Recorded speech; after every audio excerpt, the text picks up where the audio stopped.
dear friends, welcome to Acharya's Academy. So myself Ravi Bhosle, I'm here to teach you algebra mathematics.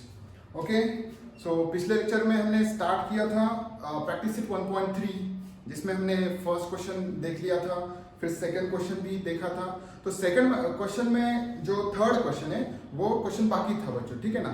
तो वो पहले हम देखेंगे, ठीक है ना। दिस इज क्वेश्चन नंबर 2 का थर्ड क्वेश्चन, ठीक है ना। तो इसमें हमें कैसे सॉल्व करना है बच्चों, यहाँ पे भी क्या करना है, सेम क्रॉस मल्टीप्लिकेशन करना है, ठीक है ना। क्रॉस मल्टीप्लिकेशन करना है 7/3 into 1/2 minus negative sign 5/3 into 3/2। चलो तो सॉल्व करेंगे। 7/3 इंटू 1/2 माइनस साइन 5/3 इंटू 3/2।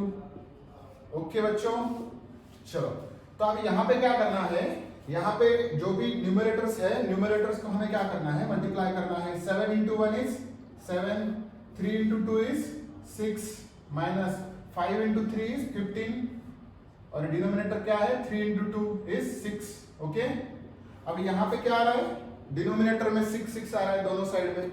और जब डिनोमिनेटर सेम होता है तो हम क्या करते हैं, हम न्यूमरेटर एज इट इज, मतलब ऊपर जो भी साइन है, अगर यहाँ पे निगेटिव साइन है तो हम यहाँ पे निगेटिव साइन देके हम सॉल्व करते हैं, ठीक है। अगर यहाँ पे पॉजिटिव साइन है तो हम इन दोनों के बीच में पॉजिटिव साइन देके नीचे जो भी डिनोमिनेटर है तो उसे हम क्या करते हैं, कॉमन लेते हैं बच्चों। ये स्टेप पता है ना आपको। यहाँ पे डिनोमिनेटर सेम जब होते हैं तब हम क्या करते हैं, ऊपर का जो भी है फंक्शन, मतलब जो भी ऑपरेशन है वो हम परफॉर्म करते हैं और डिनोमिनेटर हम कॉमन लेते हैं, ठीक है ना। तो यहाँ पे हमने मतलब ये क्रॉस मल्टीप्लिकेशन करके भी हम सॉल्व कर सकते हैं अगर यहाँ पे डिनोमिनेटर सेम नहीं है तो, ठीक है ना। और उसे एलसीएम लेके भी हम डिनोमिनेटर इक्वल कर सकते हैं, अलग अलग तरीके से सॉल्व करने के। पर यहाँ पे हमें ऑलरेडी डिनोमिनेटर सेम मिला है, इसलिए हम क्या कर रहे हैं, कॉमन ले रहे हैं, ठीक है ना। अब यहाँ पे 6 हमने क्या कर दिया, डिनोमिनेटर में कॉमन ले लिया। फिर ऊपर का जो भी है 7 - 15 वो सॉल्व हो जाएगा। तो 7 - 15 कितना होगा बच्चों, -8 होगा। कितना होगा, -8 होगा। सो -8, अभी ये देखो 15 - 7 is 8 and the sign of bigger number. Okay, so now here denominator is 6। Okay, तब इसे क्या करेंगे, 8/6। अभी ये हो गया क्या पूरा, नहीं हुआ बच्चों। यहाँ पे हम फिर से हम फैक्टर, मतलब यहाँ पे कॉमन फैक्टर ये करके उसे हम डिवाइड कर सकते हैं। फिर यहाँ पे देखो, अभी 8 का और 6 का कॉमन फैक्टर कौन सा है, 2 है बच्चों। तो 2 से हम डिवाइड कर सकते हैं 8 को। 2 4 ज़ा 8 एंड 2 3 ज़ा 6।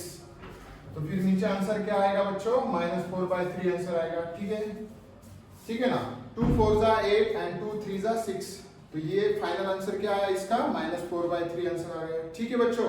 तो ये था आपका क्वेश्चन नंबर 2 का थर्ड क्वेश्चन, ठीक है। अब हम कंटिन्यू करेंगे क्वेश्चन नंबर 3। ओके, तो क्वेश्चन नंबर 3 में हमें क्या करना था, क्रैमर्स रूल से साइमल्टेनियस इक्वेशन सॉल्व करनी थी। तो उसमें हमने फर्स्ट क्वेश्चन देखा था, सेकंड क्वेश्चन देखा था, थर्ड क्वेश्चन आपके लिए होमवर्क के लिए था, और फिर फोर्थ क्वेश्चन हम सॉल्व करेंगे, ठीक है। फिर फिफ्थ क्वेश्चन आपके लिए होमवर्क के लिए रहेगा, और सिक्स्थ क्वेश्चन भी हम सॉल्व करेंगे, ठीक है बच्चों। तो देखेंगे फोर्थ क्वेश्चन। चलो इसका स्क्रीनशॉट ले लो।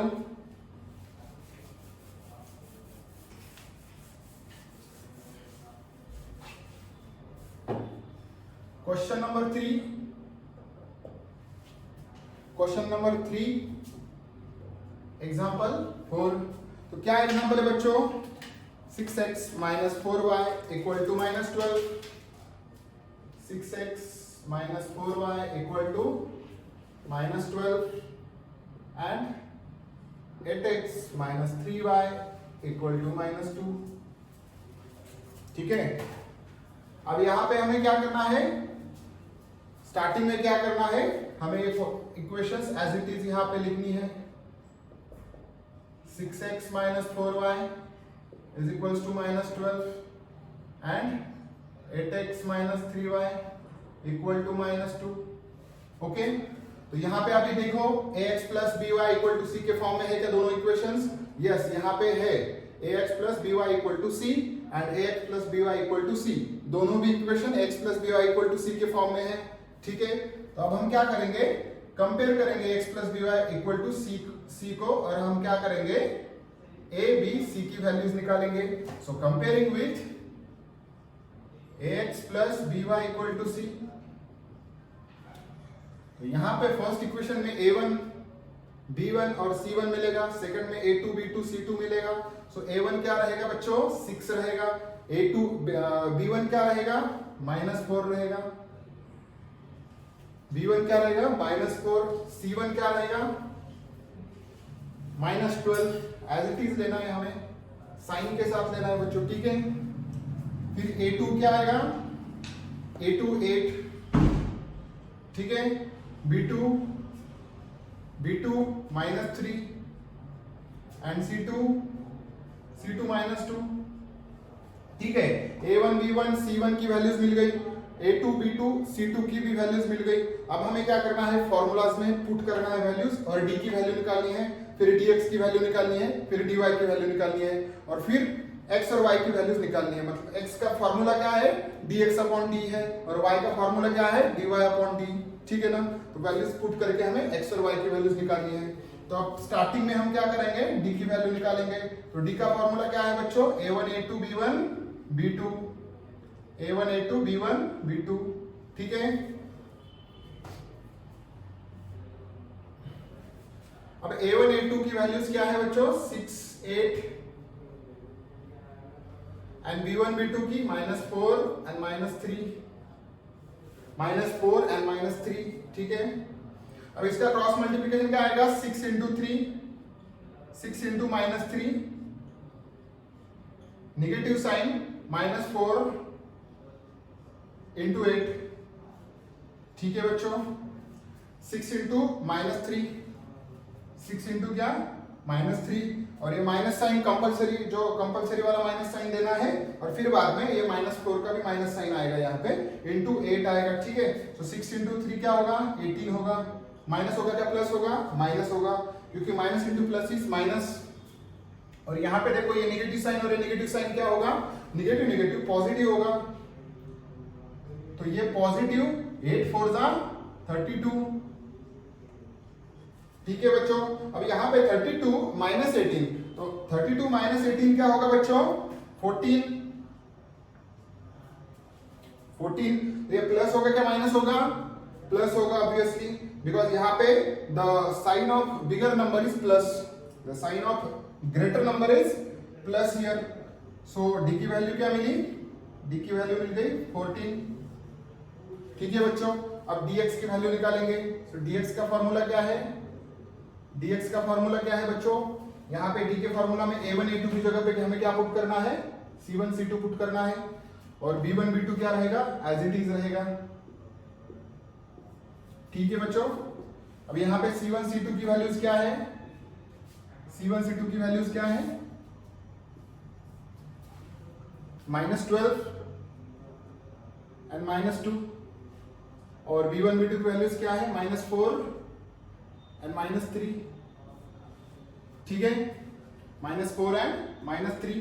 अब हमें क्या करना है, क्रॉस मल्टीप्लीकेशन -12 इंटू -3, -12 इंटू -3, और ये जो कंपलसरी वाला माइनस, ठीक है।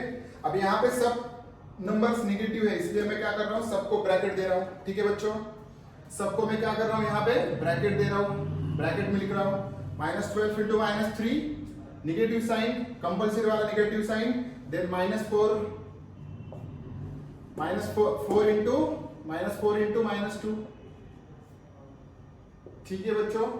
इसके आगे हम क्या करेंगे, मल्टीप्लाई करेंगे। 12 इंटू 3 इज 36,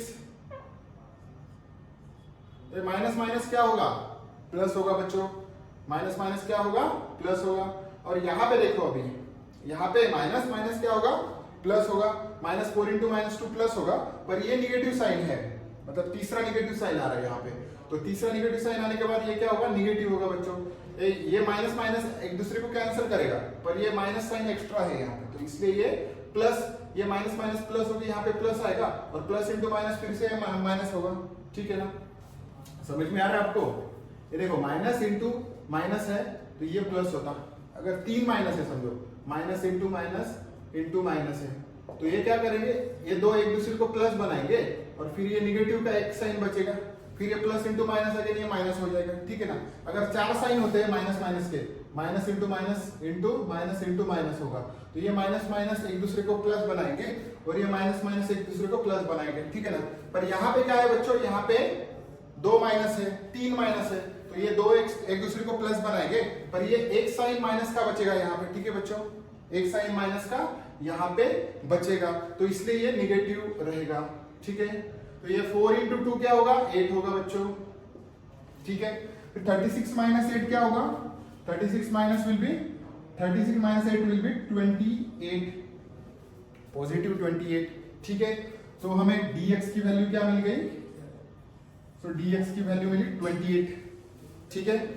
अब हम निकालेंगे dy की वैल्यू।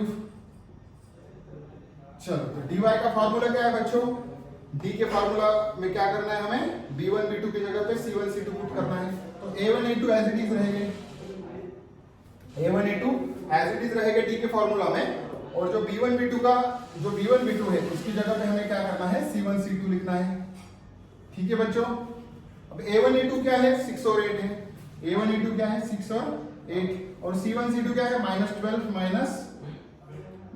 माइनस 2, ठीक है। अब इसे फिर से इसी तरह से मल्टीप्लाई करेंगे, 6 into minus 2, 6 into minus 2, minus sign -12 into 8,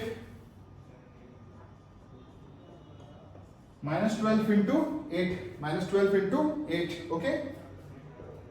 सो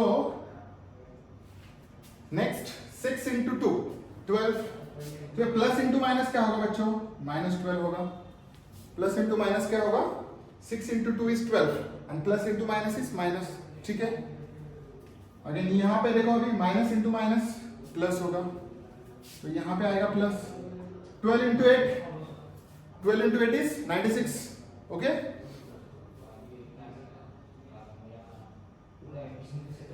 ठीक है। अब 96 माइनस 12 क्या होगा, 84, और साइन क्या आएगी, प्लस की आएगी बच्चों, क्योंकि बड़े नंबर की साइन क्या है, पॉजिटिव है, बड़े नंबर की साइन क्या है, पॉजिटिव है। सो dy इक्वल टू 84 चलेगा। अब यहाँ पे देखो d निकाला हमने a1 a2 b1 b2 के फॉर्मूला से, dx निकाला c1 c2 b1 b2 के फॉर्मूला से, तो dx हमारा आया 28 और dy क्या मिला हमें, 84 मिल गया, ठीक है। ये माइनस प्लस में कंफ्यूज नहीं होना है बच्चों, बहुत ही सिंपल है, ठीक है ना, माइनस प्लस में कंफ्यूज नहीं होना है। यहाँ पे माइनस माइनस प्लस हो गया, और यहाँ पे जो था, यहाँ पे 3 माइनस थे, इसलिए एक माइनस माइनस 2 माइनस कैंसिल हो गए और एक माइनस रहेगा, इसलिए -8 आया बच्चों। यहाँ पे बहुत सारे बच्चे गलत हो जाते हैं, ठीक है ना। तो अब बाद में हम क्या करेंगे, अभी x की वैल्यू निकालेंगे, d की वैल्यू मिल गई, dx की मिल गई, dy की मिल गई, अभी x की वैल्यू क्या मिल गई, मिलेगी हमें, मिल गई नहीं, अभी मिलेगी, ठीक है ना। सो dx अपॉन d आएगा x, सो dx क्या है बच्चों 28, और d क्या है, d इज 14, तो अब ये डिवाइड करो बच्चों, 14 टू जा 28, सो x की वैल्यू मिली 2, ठीक है। अब y की वैल्यू निकालेंगे, तो y की वैल्यू क्या, y के लिए फॉर्मूला क्या है, dy अपॉन d, सो dy हमारे पास क्या है, 84 है, dy कितना है बच्चों, 84, और d क्या है, 14 है, 14 को अभी 84 को डिवाइड करना पड़ेगा 14 से, तो कितना आएगा बच्चों, 14 5 17, 14 6 84, तो 6 मिल गया। तो y इक्वल टू यहाँ पे क्या मिला हमें, 6, और x इक्वल टू 2, ठीक है बच्चों। ऐसे सॉल्व करना है क्रामर्स रूल का क्वेश्चन, ठीक है। तो इसमें हमने कुछ भी नहीं किया, already x plus B Y equal to C के फॉर्मूला में थे दोनों भी इक्वेशंस, और हमने क्या b1 b2 c1 b1 a1 b1 c1 निकाला, a2 b2 c2 निकाला और फॉर्मूला में पुट किया बच्चों, ठीक है ना। बहुत ही सिंपल क्वेश्चन है, ठीक है बच्चों। अब यहाँ पे फोर्थ क्वेश्चन हमने अभी सॉल्व किया, ठीक है ना। अभी फोर्थ क्वेश्चन के बाद जो फिफ्थ क्वेश्चन है वो आपको सॉल्व करना है बच्चों, और जो सिक्स्थ क्वेश्चन है वो मैं सॉल्व करूंगा, ठीक है। 5th question is your task and 6th question I will solve. Okay, इसका स्क्रीनशॉट ले लो बच्चों। तो बच्चों अब हम देखेंगे 6th क्वेश्चन। ठीक है, अभी हमने 4th क्वेश्चन देखा, 5th क्वेश्चन आपको सॉल्व करना है और उसमें कुछ अगर आपको डिफिकल्टीज हो तो मुझे पूछ लो। ठीक है ना, अभी तो आपको कुछ डिफिकल्टीज होनी नहीं चाहिए। ओके, तो मैं 6th क्वेश्चन आपको सॉल्व करके दे रहा हूँ अभी। ठीक है ना, और 6th क्वेश्चन क्या है बच्चों, 2x + 3y = 2 and x - y/2 = 1/2। तो यहाँ पे अगर हम देखें तो ये x + by = c के फॉर्म में है क्या बच्चों? यस, फर्स्ट इक्वेशन तो मुझे दिख रही है। सेकंड इक्वेशन है क्या, x + by = c, वो भी है। ठीक है ना, पर आपको यहाँ पे जो है y/2 और यहाँ पे 1/2, ये देख के थोड़ा सा अलग मतलब कॉम्प्लेक्स मतलब थोड़ा डिफिकल्ट है ऐसा लगेगा। ठीक है ना, तो इसमें कुछ भी डिफिकल्ट नहीं है। यहाँ पे हम इसको सिंपल भी कर सकते हैं, ऐसा एज इट इज हम ऐसा भी ले सकते हैं। ठीक है ना, 1/2 आएगा, -1/2 इसका ये आएगा कोएफिशिएंट, मतलब b2 आएगा -1/2। और अगर c2 लेना है तो ये 1/2 एज इट इज हम लेके भी सॉल्व कर सकते हैं। ठीक है ना बच्चों, पर हम क्या वैसा नहीं करेंगे, हम क्या करेंगे, इसे 2 से मल्टीप्लाई करेंगे। इसे हम क्या करेंगे, 2 से मल्टीप्लाई करेंगे इस इक्वेशन को। ठीक है ना, तो चलो फर्स्ट इक्वेशन क्या आएगी, 2x + 3y = 2, 2x + 3y = 2। और सेकंड इक्वेशन क्या आएगी बच्चों, अगर उसे हमने 2 से मल्टीप्लाई कर दिया तो ये क्या होगा, x 2 से यहाँ पे मल्टीप्लाई कर दिया तो ये आएगा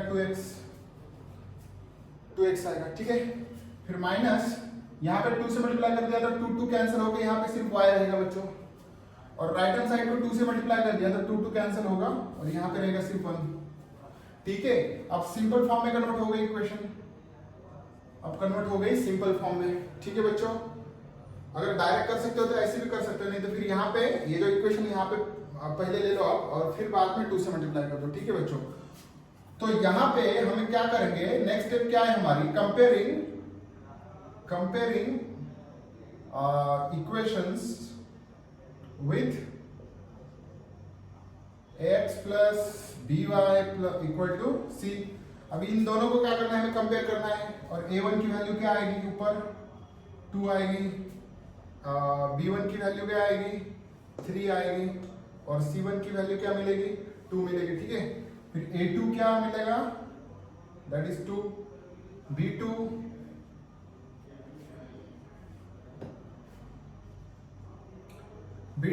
-1 एंड c2 1। ठीक है, अब हमें क्या निकालना है बच्चों, d निकालना है। तो d का फॉर्मूला क्या है, a1 a2 b1 b2। ठीक है, सो a1 a2 क्या है, 2 2, और b1 b2 क्या है, 3 and -1। तो ये कितना आएगा, 2 × -1 और 3 × -3 × 2। 2 × -1 is -2 and 3 × 2 is 6। So -2 - 6 is -8। तो d की वैल्यू क्या मिल गई बच्चों, -8। d की वैल्यू क्या मिल गई, -8 मिली हमें।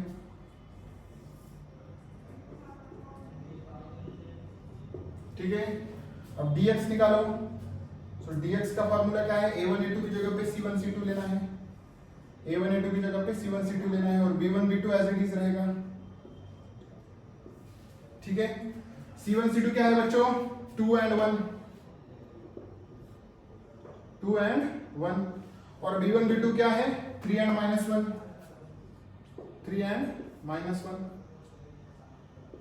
ठीक है, अब 2 × -1, 2 × -1 and minus sign and 3 × 1, 3 × 1। ठीक है, 2 × -1 is -2, 2 × plus into minus is minus, -3 × 1 is 3, -2 - 3 is -5। तो dx की वैल्यू क्या मिली, -5। ठीक है बच्चों, अब dy की वैल्यू निकालेंगे। तो dy की वैल्यू में क्या है, यहाँ पे a1 a2 as it is है और b1 b2 की जगह पे c1 c2 रखना है। तो a1 a2 की वैल्यूज क्या है, 2 2, और c1 c2 की वैल्यू क्या है, 2 and 1। तो 2 × 1 minus 2 × 2,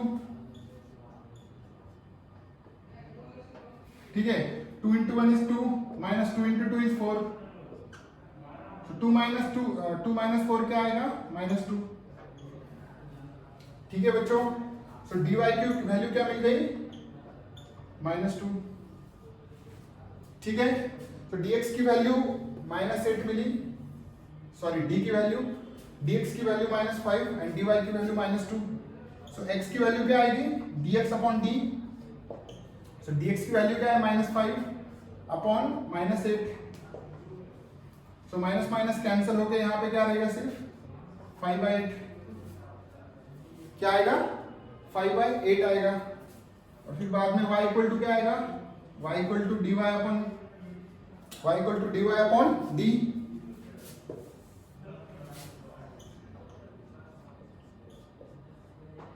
तो dy क्या है, -2 और d क्या है बच्चों, -8। तो यहाँ पे भी माइनस माइनस कैंसिल होगा, तो ये आएगा 2/8। अभी 2/8 में कॉमन फैक्टर क्या है, 2 है, तो 2 1 जा 2 एंड 2 4 जा 8, सो ये आएगा 1/4, 5/8 and 1/4, so x equal to 5/8 and y equal to 1/4, x equal to 5/8 and y equal to 1/4, these are the values of x and y। ठीक है ना, तो बहुत ही सिंपल हो गया अभी ये एग्जांपल्स बच्चों। आप कौन सा भी अभी एग्जांपल अगर आया क्रैमर्स रूल का तो आप सॉल्व कर सकते हैं बच्चों, ठीक है ना। तो इसकी अच्छे से प्रैक्टिस करो बच्चों घर में, और ये जो एग्जांपल्स है ये फिर से सॉल्व करो, ठीक है ना, फिर से सॉल्व करो। और जो भी हमारे टास्क है बच्चों, तो इसमें first example, second, third example आपका टास्क था, फिर फोर्थ मैंने सॉल्व किया, फिफ्थ एग्जांपल आपका टास्क है बच्चों, ठीक है ना। तो इसमें थर्ड और फिफ्थ एग्जांपल आपको सॉल्व करके मुझे सेंड करना है, और ये 6th एग्जांपल, ठीक है ना। और उसके बाद जो भी प्रॉब्लम सेट में एग्जांपल्स है ऐसे सेम एग्जांपल्स, तो आई थिंक प्रॉब्लम सेट में है एग्जांपल्स ऐसे, ठीक है ना। तो प्रॉब्लम सेट 1 में जो सेकंड थर्ड क्वेश्चन ग्राफिकल का है, तो फोर्थ क्वेश्चन है, देखो फोर्थ क्वेश्चन, ठीक है ना। प्रॉब्लम सेट 1 में फोर्थ क्वेश्चन है बच्चों, उसमें डिटर्मिनेंट सॉल्व करने हैं, तो वो क्वेश्चन आप ट्राई करो, ठीक है ना। और फिर बाद में फिफ्थ क्वेश्चन है, solve the following equations bye Cramer's method. तो प्रॉब्लम सेट 1 में फिफ्थ क्वेश्चन में जो भी क्वेश्चंस है वो इसी मेथड से, ठीक है बच्चों। तो ये इसमें के जो भी आपको सॉल्व कर सकते हो आप, तो वो सॉल्व कीजिएगा, ठीक है ना। और उसमें कुछ डाउट आए, मतलब अभी फर्स्ट सेकंड थर्ड क्वेश्चन है, फोर्थ क्वेश्चन आपको आएगा, फिफ्थ क्वेश्चन अगर डाउट आए तो मुझे पूछो, ठीक है ना। उसमें आपकी प्रैक्टिस अच्छे से हो जाएगी बच्चों, ठीक है ना। और उसमें जो भी प्रॉब्लम सेट है, उसमें जो फर्स्ट सेकंड क्वेश्चन है वो ग्राफिकल मेथड का, वो भी ट्राई करो आप। थर्ड क्वेश्चन जो फर्स्ट प्रॉब्लम सेट हमने सॉल्व किया उस पर है, फिर फोर्थ और फिफ्थ तो क्रैमर्स मेथड पे है, और जो 6th क्वेश्चन है वो अभी बाद में आएगा, ठीक है ना, रेड्यूसिबल टू लीनियर इक्वेशन पे, ठीक है। So try to solve the same examples from the problem set बच्चों, ठीक है ना।